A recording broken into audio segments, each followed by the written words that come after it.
आज हामी घुम्न आएका छौँ फ्लोरिडाको मायामी बिचमा। यहाँ रमाइलो छ। हामी बस्ने होटल चाहिँ यो हो आजको लागि। तपाईहरु पनि आउनु होला, रमाइलो छ।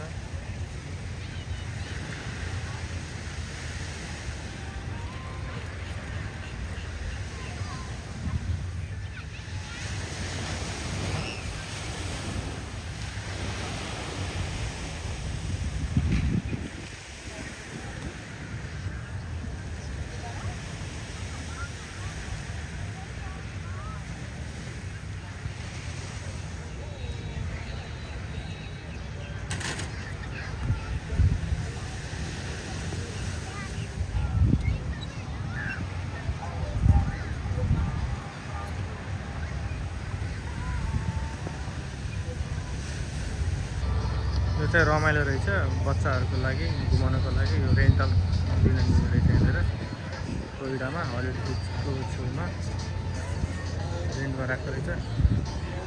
बसेर अब आउनुभएको दाइहरू चलेर बस्नुभएको छ यहाँनिर।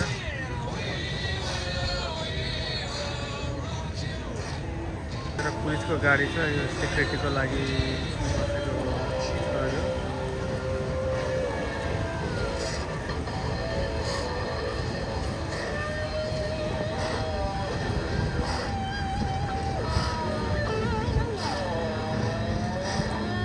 यो हलिउड बिचको कस्तो लाग्यो दाइ आजको घुमघाम? यो हलिउड बिचको बारेमा अलिकति भनिदिनु त। हलिउडको दृश्य राम्रो छ। यसको लम्बाइ ठिक छ। यसको ब्रोड वाक नजिकको छेउमा छ, त्यो अति सुन्दर छ। यसको अरू कुनै ठाउँमा जस्तै भर्जिनिया बिच गयो भने पनि एटलान्टिक बिच गयो भने यसको रमणीय सक्ने ब्रोड वाक छैन। समग्रमा भन्यो भने बिच रमणीय छ। त्यो अमेरिकाको फ्लोरिडाको एउटा चाहिँ प्रतिष्ठित भनेपछि यो चाहिँ वर्षमा एकपल्ट आउनुपर्ने ठाउँ हो कि होइन? वर्षमा एकचोटि आउनुपर्ने ठाउँ पनि हो, रमाइलो गर्नुपर्ने ठाउँ पनि हो। यहाँ चाहिँ 2-4 दिन बसेर अझै राम्रोसँग अध्ययन गर्नको लागि चाहिँ अझै राम्रो। ल थ्याङ्क यू दाइ। दाइले कस्तो लाग्यो दाइ एकपल्ट भनिदिनु त यो हाम्रो आजको घुमघामको बारेमा। राम्रो छ। यो चाहिँ नजिक छ सबै कुरो।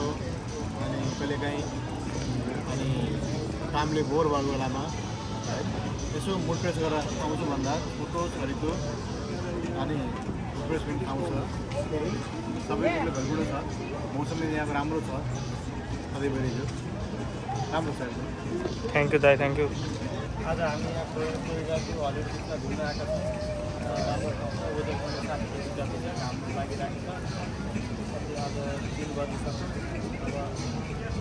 अब बेलुका हाम्रो 9 बजी फ्लाइट छ। सबैजना आउनु होला आफ्नो फ्यामिलीसँग, आफ्नो बच्चाबच्चीसँग। रमाइलो छ घुम्नको लागि, राम्रो ठाउँ छ।